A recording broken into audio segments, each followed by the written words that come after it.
Friends, आज मैं आपको समझाऊंगा एक्सेप्टेंस। हम लोगों ने अपनी प्रीवियस वीडियो में डिस्कस करा था what's an offer, essential of the offer and other aspects. दोबारा से एक चीज रिकॉल कर रहा हूं कि हमारे लिए कॉन्ट्रैक्ट बनाने के लिए सबसे पहले जरूरी है प्रॉमिस। और प्रॉमिस कब होता है? जब एक बंदा ऑफर देता है और दूसरा आदमी उस ऑफर को एक्सेप्ट करता है। इसका मतलब acceptance also plays an important role in the constitution, in the construction of the contract. अब हम पढ़ते हैं इंडियन कॉन्ट्रैक्ट एक्ट एक्सेप्टेंस के बारे में क्या बोलता है और उसके क्या क्या एसेंशियल्स प्रिस्क्राइब करता है। हम पहले डेफिनेशन पे आते हैं। When the person to whom proposal oblique offer is made signifies assent thereto, a proposal is said to be accepted. The proposal when accepted becomes promise. अगर आप डेफिनेशन देंगे कि is a very simple. When the person to proposal is made, हमने जिसको अपना offer दिया और उसने अपनी उस ऑफर के ऊपर उसने अपनी एसेंट दे दी। एसेंट का मतलब मर्जी दे दी। then it said that offer has been accepted, and when offer is accepted it becomes a promise. तो definition simple है। now let's understand what are the essentials of valid acceptance। क्योंकि अगर acceptance के essential हम meet out नहीं करेंगे then it will not be a valid acceptance, and in the absence of acceptance there cannot be a promise. Now let's study what's an essential of the valid acceptance. How acceptance can be given? हमने offer में पढ़ा था कि there could be an express offer, there could be an express implied offer. Similarly, there could be an express acceptance. Acceptance can be given by the words spoken or written. Simple example है, A tells to B, भैया मुझे अपनी car 1 lakh में बेचनी है। B कहता है okay, मैं आपकी कार 1 लाख में बाय कर लूंगा। This is called an express acceptance. दूसरा केस आ रहा है हमारा implied acceptance. Acceptance can be given by the conduct और the action of the offer. इसमें हमने ऑफर के केस में एग्जांपल लिया था कि एक बस स्टैंड पे बस आके खड़ी हुई और उसके अंदर पैसेंजर बोर्ड कर गया। Now the person who is running the bus, उसने जब बस स्टैंड पे आके बस को खड़ा करा, वो इम्प्लाइड ऑफर दे रहा है कि भाई आई विल मैं आपको आपकी डेस्टिनेशन पे छोड़ दूंगा। और जैसे ही उसमें पैसेंजर ने बोर्ड करा, इट्स एन इम्प्लाइड एक्सेप्टेंस। इसका मतलब ना तो offer was given by the word spoken और रिटन, ना acceptance given by the word spoken और written, and it's called acceptance given by the conduct और the action of the offering. तो hope आपको क्लियर हो गया होगा। आगे बढ़ते हैं। Acceptance can be given only by the person to whom offer is made. हम लोगों ने ऊपर ऑफर के केस में पढ़ा था, there are two types of offer, one is called specific offer and one is called general offer. Specific offer means offer given to the person known to the offerer at the time offer is made, and in case of general offer is given to the public at large। इसका मतलब offeror को ये नहीं पता था कि वो offer किसको दे रहा है। अब लॉ एक्सेप्टेंस के बारे में क्या प्रोविजन देता है? In case of specific offer acceptance can be given only by the person to offer is made. इसको मैं ऐसे समझाता हूं। एक्स है, एक्स ने ए बी सी डी 4 लोगों को ऑफर दिया कि भाई मैं अपनी कार बेचना चाहता हूं। डी ने ये कम्युनिकेशन ई को पास ऑन कर दिया। देन ई कॉल एक्स कि भाई मैं आपका ऑफर एक्सेप्ट कर रहा हूं, and this is not a valid acceptance because it was a specific offer it made to A B C D. E was not the party to the offer, hence E cannot make an acceptance. This is a significance of the specific offer. And in case of a general offer, ये हमने ऊपर offer में भी discuss किया था last video में, it can be accepted by anyone having the knowledge of the offer. तो जैसे हमने एग्जांपल लिया था, यहाँ पे क्या एग्जांपल लिया था हम लोगों ने कि ए का डॉग मिसप्लेस हो गया। ए ने न्यूज़पेपर में एडवर्टीजमेंट दिया कि whosoever will trace my dog, I will give him a reward of 5,000 rupees. Now anyone having the knowledge of that advertisement in the newspaper can accept that offer, and this is a significance of the general offer. Repeat करता हूँ, in case of general offer it can be accepted by anyone having the knowledge of the offer. ए ने advertisement दिया था newspaper में और यहाँ पे x को उस एडवर्टीजमेंट के बारे में नहीं पता था। एक्स ए का नेबर था, एक्स को पता लगा भी ए का डॉग मिसप्लेस हो गया, X try to find out, X ने वो डॉग फाइंड आउट कर लिया, ए को हैंड ओवर कर दिया।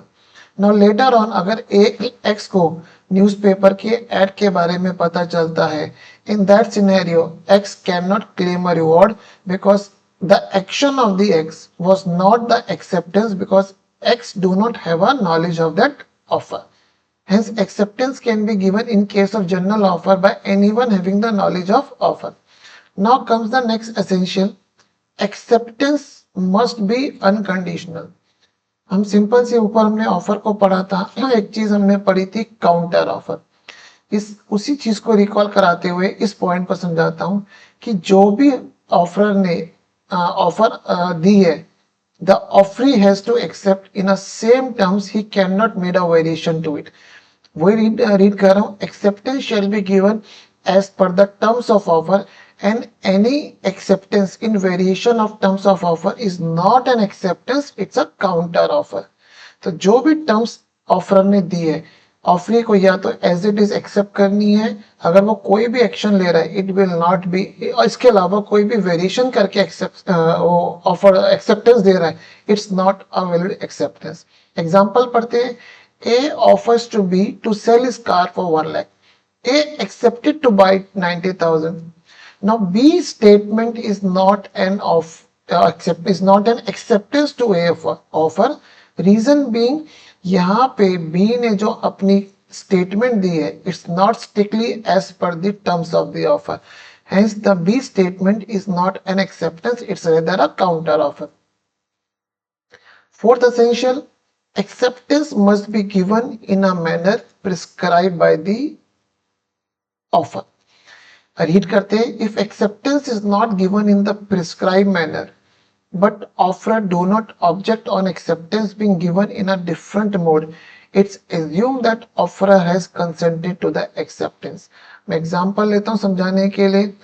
ए ने बी को ऑफर दिया थ्रू व्हाट्सएप कि मैं अपनी गाड़ी बेचना चाहता हूं for 1 lakh rupees, and if you accepted then you have to convey that acceptance through email. B ने क्या करा, बी ने वो जो एक्सेप्टेंस थी, instead of giving on email, B ने व्हाट्सएप पे रिप्लाई कर दिया, yes I will buy this car. Now A ने जो कंडीशन दी थी कि मुझे आपकी एक्सेप्टेंस चाहिए थ्रू ईमेल, बट बी ने यहाँ पे एक्सेप्टेंस कैसे दे दी, through WhatsApp. Now the matter rest with the, अब सारे का सारा खेल ए के पास है। A may treat it as a valid acceptance और ए मे डिनाइड कि your acceptance is not as per the terms of offer. अब यहाँ पे रीड करते एग्जांपल में दोबारा आता हूँ। इफ ऑफर आएगा रेदर, इफ ऑफर सॉरी एक मिनट, ये पॉइंट बताता हूँ, वो अलग चीज बताता हूँ मैं आपको। तो यहाँ पे इस पॉइंट पे दोबारा आते हैं कि ए ने बी को यहाँ पे व्हाट्सएप करा कि I want to sell my car for 1 lakh, और अगर आपको मेरा ऑफर एक्सेप्ट करना है you have to revert by email, और बी ने जो एक्सेप्टेंस दी वो थ्रू कैसे दे दी, WhatsApp. Now A can deny that your acceptance is not as per the terms of an offer, so this is not a valid acceptance, I am not bound by your acceptance. Or A may treat as a valid acceptance, hence the entire thing, if the acceptance is not given in a manner as desired by the offerer, then सारे का सारा खेल offeror के हाथ में है। Offeror different way of acceptance को भी वैलिड एक्सेप्टेंस मान सकता है। अब if the offerer does not prescribe any manner of acceptance, then acceptance can be given in a usual manner as per the business practice. A ने B को WhatsApp करा कि सर मैं अपनी कार बेचना चाहता हूं, B ने acceptance the but not through WhatsApp and through email. Now in today's scenario, the communication through email is normal course of communication as per business practice, and in this scenario B acceptance through email will be a valid acceptance, क्योंकि A ने कोई भी prescribe mode specify नहीं करा था कि आपको acceptance कैसे देनी है। तो आपको 4 पॉइंट समझ में आए होंगे। How acceptance can be given, acceptance can be by whom acceptance can be given, And the third important point, acceptance must be unconditional. Acceptance must be given in a manner prescribed by the offer. Fifth point, acceptance must be communicated. ये मैं आपको पहले para पढ़ता हूँ, example समझाता हूँ, आप इस पॉइंट की इंपॉर्टेंस समझेंगे. Acceptance to be valid must be communicated to the offerer. The acceptance can be given by the offeree or any person authorized by the offeree. In the absence of communication of acceptance, there is a no acceptance and no contract. आपको लग रहा होगा यहाँ पे कि sir इसके अंदर क्या पॉइंट है. ऑब्वियसली जब तक ऑफरी अपनी एक्सेप्टेंस कम्युनिकेट नहीं करेगा, जब तक उसकी नॉलेज ऑफर को नहीं आएगी, एक्सेप्टेंस कैसे कम्युनिकेट होगी. एग्जाम्पल है, इससे मैं आपको समझाता हूँ इस पॉइंट की significance. A applied for a job in a college. This is an offer by A. The college committee approved A application. B, a friend who is a part of college committee, tells A that A application for job has been approved. Later on, college committee reversed their decision and reject A application. A contended that once his application has been approved, that is the offer is accepted, there is a binding contract between A and college. Court held that college committee only approved the application, acceptance was given, but acceptance was not communicated as college committee did not authorize B to communicate their decision to A. In the absence of proper communication of acceptance, there is a no acceptance, hence no contract. तो यहाँ पे आपको इस example से समझ में आएगा what's a significance of the condition of that acceptance must be communicated. तो यहाँ पे ऑन द फेस लगा कि एक ने जब यहाँ पे जो बी था उसको कमिटी ने ऑथराइजेशन नहीं दी थी कि आप यहाँ पे जाके ए को कन्वे कर दो यार that A application has been approve. B ने सिर्फ और सिर्फ without authorization on a informal way communicate करा ए को कि साहब आपकी एप्लीकेशन अप्रूव हो गई है. And this message by B to A is not a valid acceptance because यहाँ पे कमिटी ने बी को ऑथराइजेशन नहीं दी थी कि आप ए को जाके कम्युनिकेट कर दीजिए कि ए का ऑफर एक्सेप्ट हो गया है. And hence in this scenario, without proper authorization to the B, the communication by B is not a valid communication of the acceptance by college committee. Hence, acceptance to be valid must be communicated. Time. Acceptance must be given within the time specified in the offer. If the acceptance is not given within the prescribed time, offer will lapse. If no time is stipulated in the offer, stipulate का मतलब कोई time offer में mention नहीं करा गया है. Acceptance must be given with in a reasonable time and before offer lapse. तो यहाँ पे तो कि पहला पॉइंट आपको क्लियर हो गया होगा. अब दूसरा पॉइंट क्या कहना चाह रहे हैं, if no time is mention in the offer, acceptance must be given with in a reasonable time and before the offer lapses. दो चीजें आ रही है यहाँ पे, with in a reasonable time और मैंने लिखा है before the offer lapses. Example से समझाता हूँ. A offer B to sell his house for 15 lakhs on 1/4/24. A did not specify any time for giving acceptance. A withdraw his offer on 15/4/24. Now B cannot accept the offer as same has been withdrawn. यहाँ पे मैंने आपको ये वाला point बताया है कि if no time is mentioned in the offer, the acceptance must be given before the offer lapse. अब मैं आपको एग्जांपल लेता हूं. acceptance must be given a reasonable time. A is dealing in a dairy product. A ने B को contact करा कि A will sell paneer to B और A ने ये ऑफर दिया से 5/4/2025 को. ए ने कुछ भी बी को टाइम नहीं दिया कि कब तक आपको ये ऑफर एक्सेप्ट करना है. Now everyone knows paneer is a perishable item. Now paneer shelf life is hardly a day और 2. नाउ बी ने अभी तक मीन्स 6/7/4 तक कोई रिवर्ट नहीं करा. After 7/4 A sell paneer to the C. Now B can not say कि भाई मैंने तो रिस्काइंड ही नहीं करा था, मैंने तो सॉरी रिस्काइंड गलत बोल गया, मेरे पास तो अभी टाइम था आपका ऑफर एक्सेप्ट करने का, आपने सी को कैसे बेच दिया। Now A can take a plea कि boss this paneer is a perishable item, इसकी लाइफ ज्यादा नहीं है, हेंस मैंने आपको 5/4 को ऑफर किया था, the reasonable time would have been 6 और 7, तो हेंस आपने 7 तारीख तक मेरा ऑफर एक्सेप्ट नहीं करा, तो मेरा ऑफर लैप्स हो गया। अब यहाँ पे जो वर्ड आ रहा है रीजनेबल टाइम, ये रीजनेबल टाइम हमेशा कोर्ट डिसाइड करता है कि what could be the reasonable time in this scenario. तो यहाँ पे सिर्फ एग्जांपल देके मैंने आपको ये सिग्निफाई कराना चाहा था, समझाना चाहा था कि अगर कोई टाइम नहीं गिवन है तो व्हाट्स अ रीजनेबल टाइम। एक दूसरा एग्जांपल लेता हूँ। ए ने बी को ऑफर दिया कि वो अपना घर बेचना चाहता है 80 lakhs का। ये ऑफर दिया उसने से 10/4/25 को।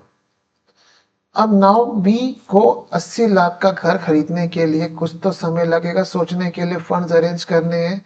तो यहाँ पे reasonable time could be a month, could be a 15 days, but not it can not be a 1 day और 2 day, बिकॉज किसी को भी 80 लाख के घर खरीदने के लिए अगर एक्सेप्टेंस देनी है तो उसको प्रॉपर सोचना पड़ेगा भाई फंड्स कहाँ से आएंगे। तो यहाँ पे what could be a reasonable time वो डिसाइड कोड करेगा, बट दैट्स एन ऑब्वियस कि 1 या 2 दिन। Unlike in case of paneer, 2 या 3 दिन will not be a reasonable time. तो यहाँ पे हम यही समझाना चाह रहे हैं, if no time is mention in the offer, acceptance must be given with in a reasonable time. इसी एग्जांपल को आगे लेता हूं कि से 15/5/25 तक बी ने कोई रिवर्ट नहीं करा, देन को यहाँ पे ए ने 16/5 को वो अपना घर डायरेक्टली से सी को बेच दिया। Now B can not say कि बॉस अभी तो मेरा ऑफर वैलिड था, अभी तो मैं आपने मेरा ऑफर रिवोक, अभी हम इस पे आएंगे, रिवोक कैंसिल नहीं किया था और मैंने अभी तक एक्सेप्टेंस नहीं दी थी, तो मेरे पास अभी भी टाइम था, आपने 16/5/25 को ये घर सी को कैसे बेच दिया। और अगर ये मैटर कोर्ट में जाता है, then court has to decide what's a reasonable time.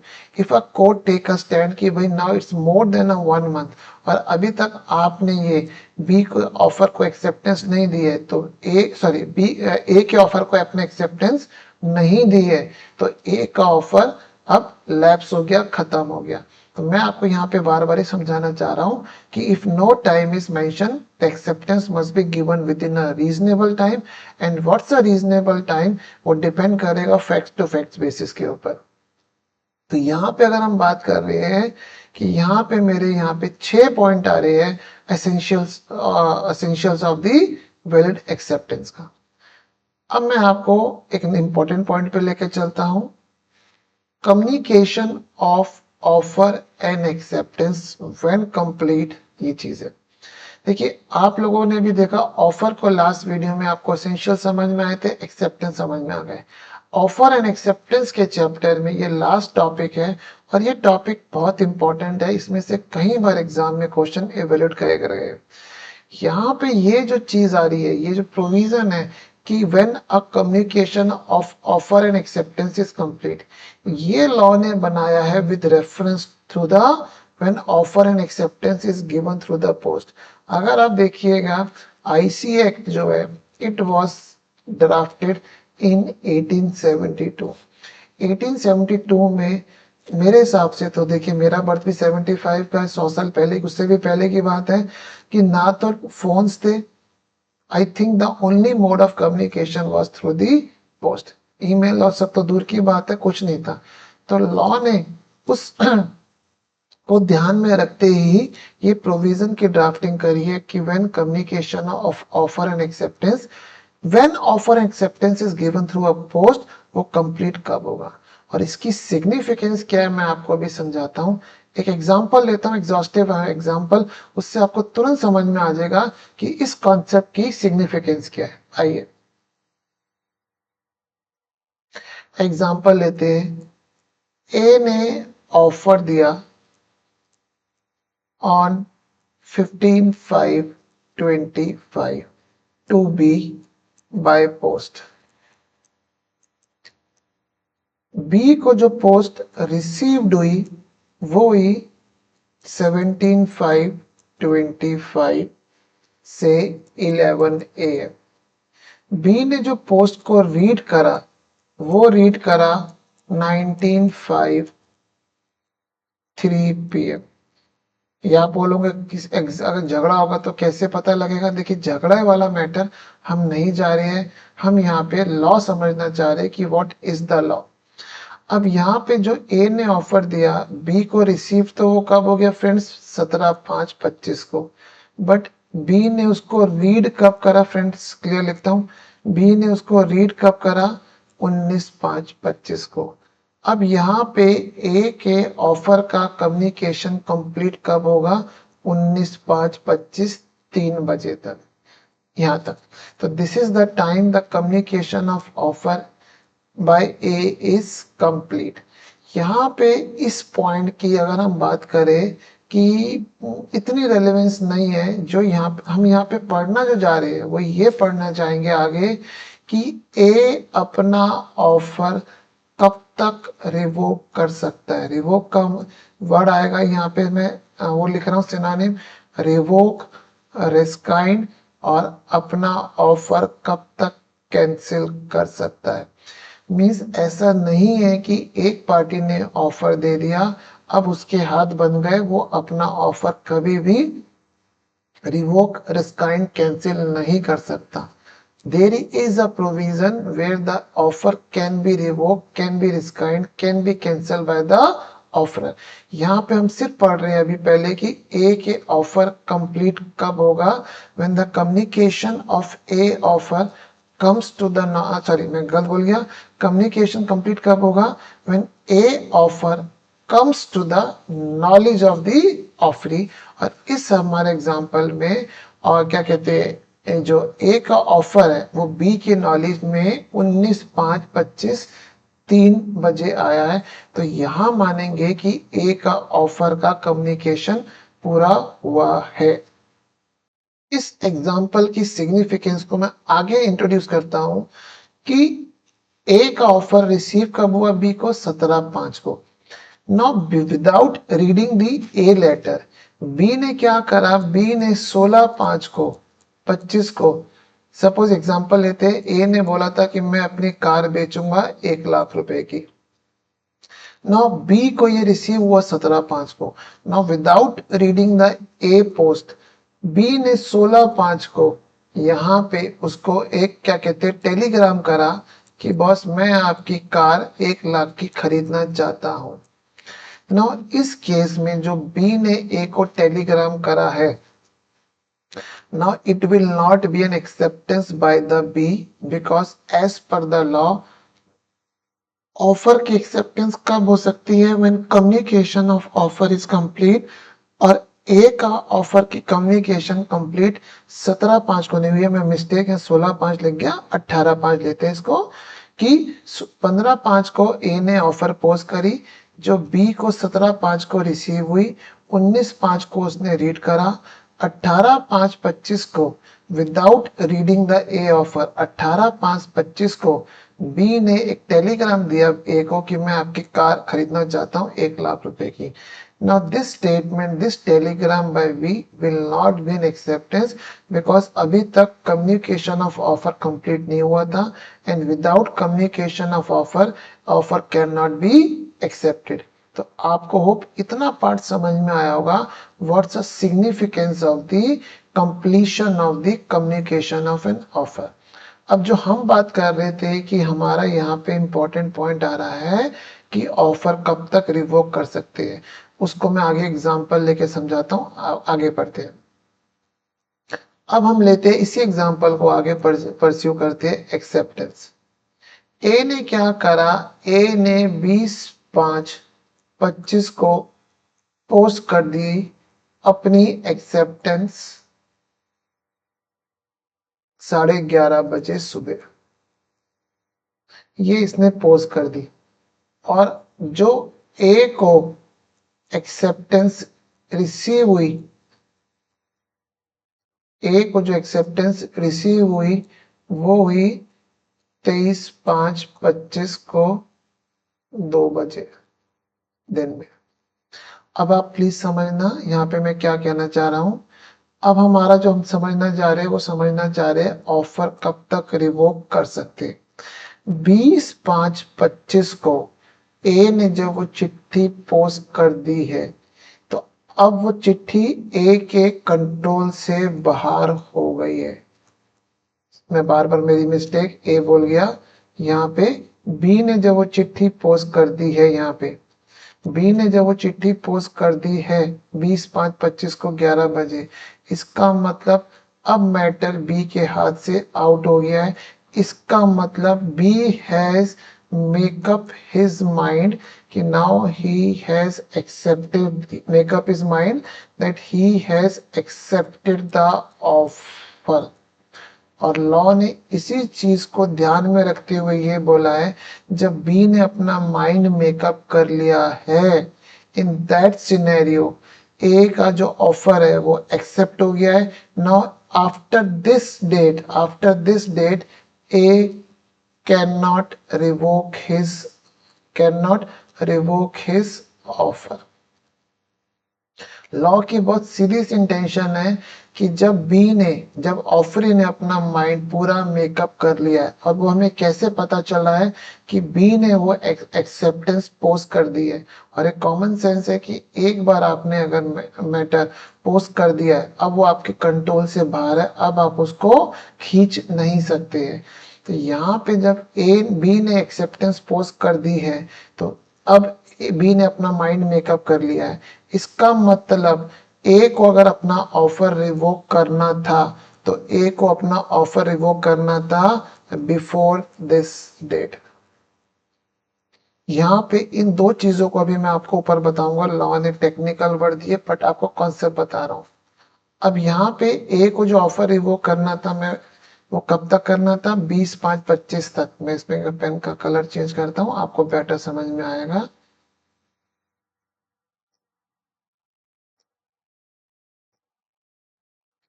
तो यहाँ पे जो ए को अपना ऑफर रिवोक करना था वो कब तक करना था बॉस, इस डेट तक रिवोक करना था।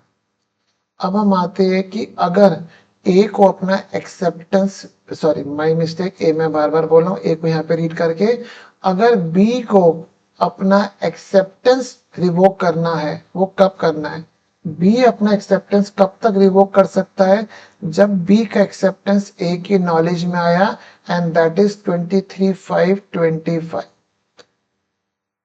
तो यहाँ पे अगर हम इस पूरे एग्जाम्पल को समराइज करें तो मैं आपको एक बार रीड करता हूँ, थोड़ा सा क्लटर लग रहा होगा आपको, कि ए ने 15/5/25 को ऑफर दिया बी को कि वो अपनी कार 1 लाख की बेचना चाहता है। बी को वो ऑफर रिसीव हुआ 17/5/25 को 11 बजे। 19/5/25 को बी ने उसको क्या कहते हैं रीड करा।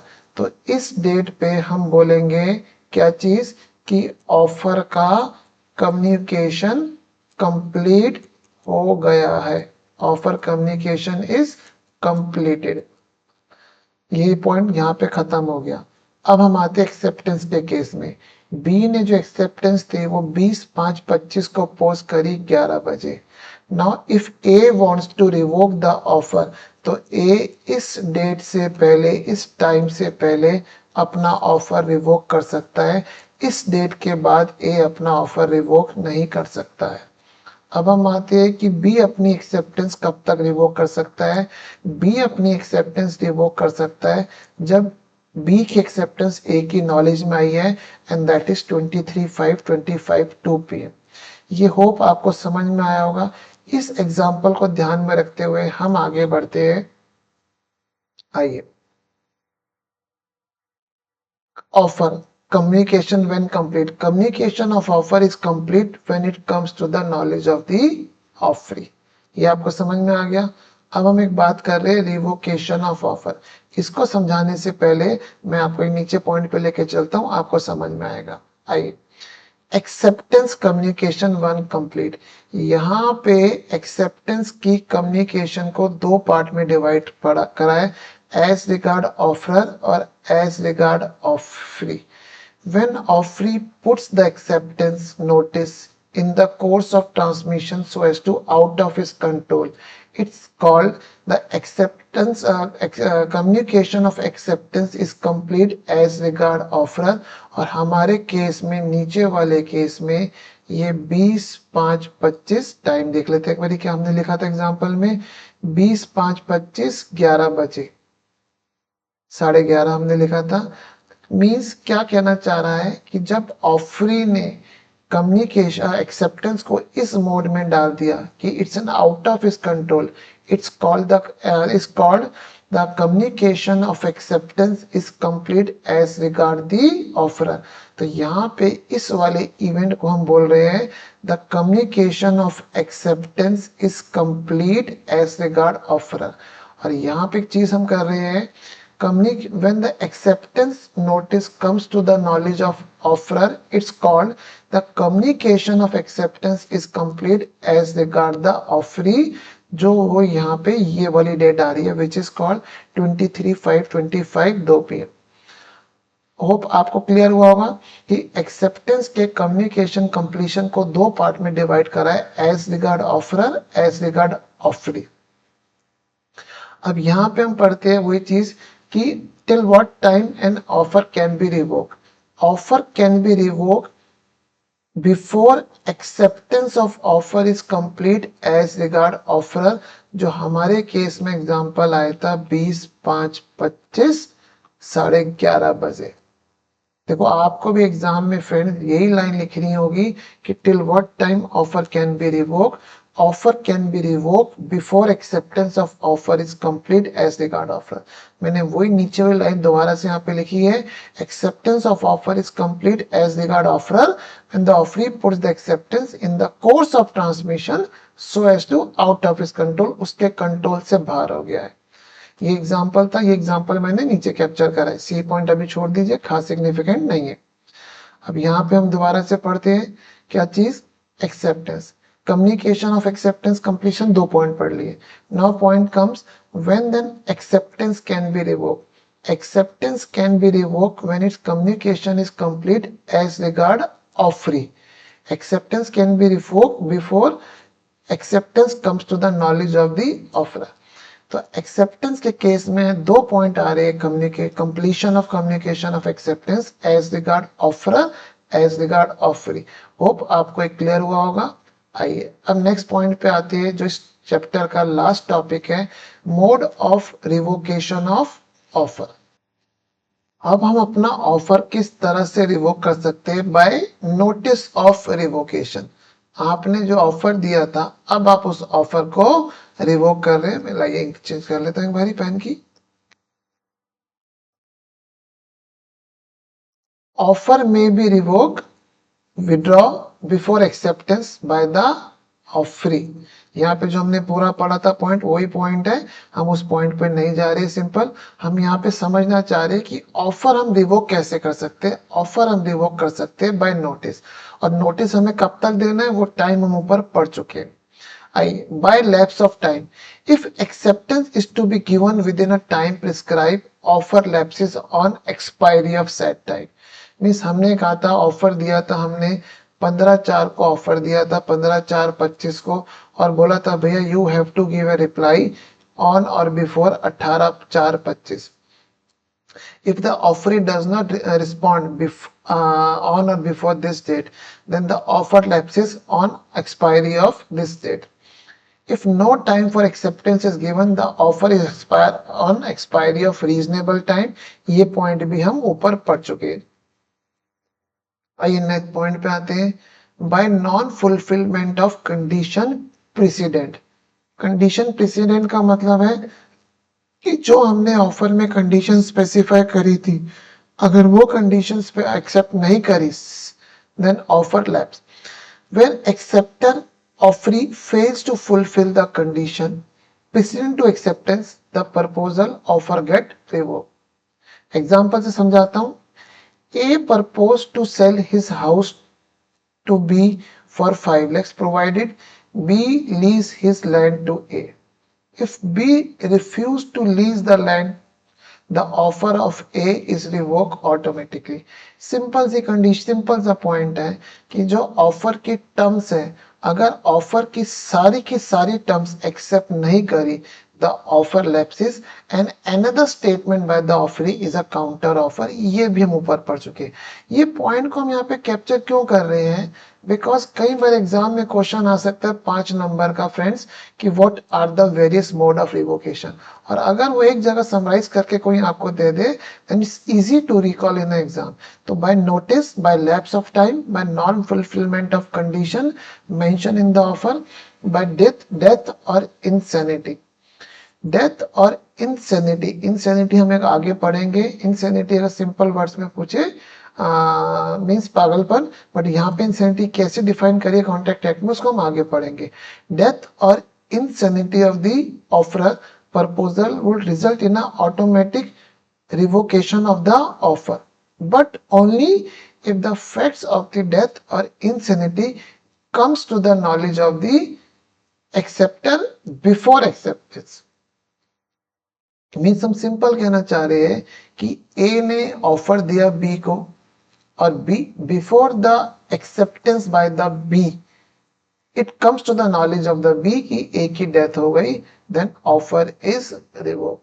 यहाँ पे इसके पीछे की सिग्निफिकेंस क्या है?